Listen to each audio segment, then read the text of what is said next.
ketika alam murka, menghantam dengan kekuatan yang tak terduga, meninggalkan jejak kehancuran dan kepedihan yang mendalam. Banjir bandang. Sebuah tragedi yang berulang, namun selalu menyisakan kisah pilu dan duka. Namun, di tengah keputusasaan itu, cahaya harapan selalu muncul.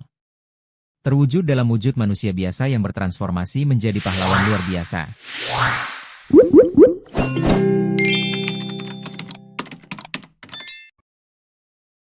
Salah satu kisah yang menggetarkan hati datang dari Pangkalan Brandan, Sumatera Utara. Di sana, AKP Amrizal Hasibuan, seorang kapolsek, menunjukkan dedikasi luar biasa. Tanpa ragu, ia menerjang arus banjir yang ganas, mempertaruhkan nyawanya demi menyelamatkan seorang lansia dan cucunya yang terjebak di tengah kepungan air. Aksinya direkam dan viral di media sosial, menjadi simbol keberanian dan pengabdian yang tak lekang oleh waktu. Ia bukan hanya seorang penegak hukum, tapi juga pelindung sejati masyarakatnya.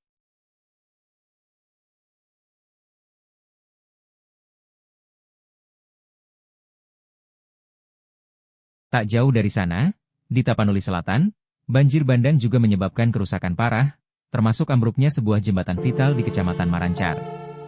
Namun, bahkan reruntuhan pun tak menghentikan semangat kemanusiaan. Tim penyelamat bekerja keras, berpacu dengan waktu dan arus deras, untuk mengevakuasi korban yang terjebak. Setiap tarikan tali, setiap langkah di atas puing-puing, adalah bukti nyata dari keberanian dan tekad untuk menyelamatkan nyawa. Mereka adalah garda terdepan, menghadapi bahaya.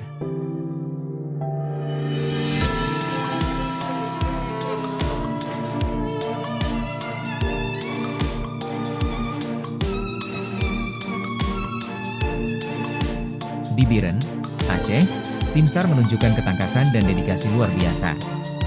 Di tengah genangan air yang setinggi pinggang, bahkan lebih, mereka menggunakan perahu karet untuk mencapai warga yang terjebak. Beberapa di antaranya bahkan harus berpegangan pada batang pohon kelapa yang menjulang tinggi, menunggu pertolongan. Dengan sigap dan perhitungan matang, para petugas SAR mengevakuasi mereka satu persatu.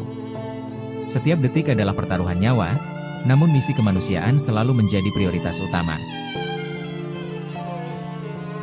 Solidaritas kemanusiaan melampaui batas negara dan ras. Sebuah kisah dari Nha Trang, Vietnam, menjadi pengingat kuat akan hal itu. Saat kota dilanda banjir bandang dan listrik padam, seorang turis dari Afrika Selatan, Arsyad Yusuf, tidak tinggal diam. Ia justru bergabung dengan tim penyelamat lokal, bahu-membahu menolong warga yang terjebak. Aksi heroiknya dalam kegelapan malam menjadi inspirasi, menunjukkan bahwa kemanusiaan adalah bahasa universal yang bisa menyatukan kita semua di saat-saat paling sulit. Dari Langkat, Sumatera Utara, datanglah kisah pengabdian para prajurit Korps Marinir TNI Angkatan Laut. Di tengah cuaca buruk dan arus deras yang terus meningkat, mereka tak gentar. Dengan perlengkapan seadanya namun semangat baja, para marinir mengevakuasi warga dari segala usia, mulai dari bayi mungil hingga lansia yang renta.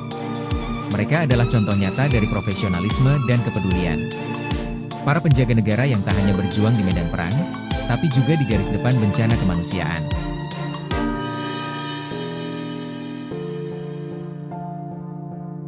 Namun, pahlawan tak selalu berseragam. Mereka bisa jadi tetangga kita, relawan komunitas, atau bahkan individu biasa dengan keberanian luar biasa. Seperti pria yang menyelamatkan bayi menggunakan box plastik, atau kisah mengharukan induk kucing yang heroik menyelamatkan anaknya dari kepungan air. Kisah-kisah ini, yang tersebar di media sosial, mengingatkan kita bahwa semangat kemanusiaan adalah api yang tak pernah padam.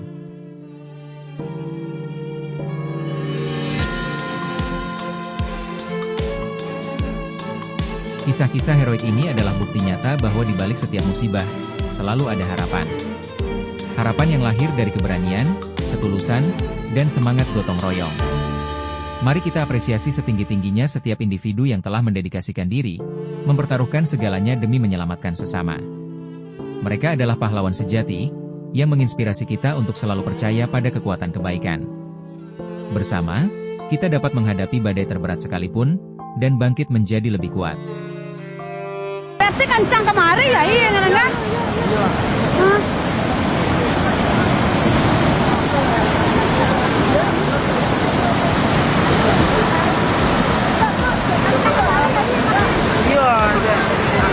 Iya, iya dulu pas.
Allah. Iku ada warga yang terjebak di dalam, nak bisa keluarnya. Nah, dari semalam dia sudah keluarnya nak namus dia. Tua. Lah sekapung aja sebalik. Besok aja pun nak sampai kemari kan. Kini sampai juga lah kuah. Lah tabanam rumah kuah. Kalau banjir-banjir di daerah lain, air tak sekancang itu airnya dari air tanam. Kalau di negara kami itu emang air dari gunung, batu dan airnya kancang. Jangan galung. Lah ya Allah. Di situ tu ada rumah-rumahan alah hanyok di air, alah hanyok bau di banjir. Batang karambi, aduh batang beringin tu malang air di belakang sini lah hanyok lah. Jadi rumah itu dah ada orang lah.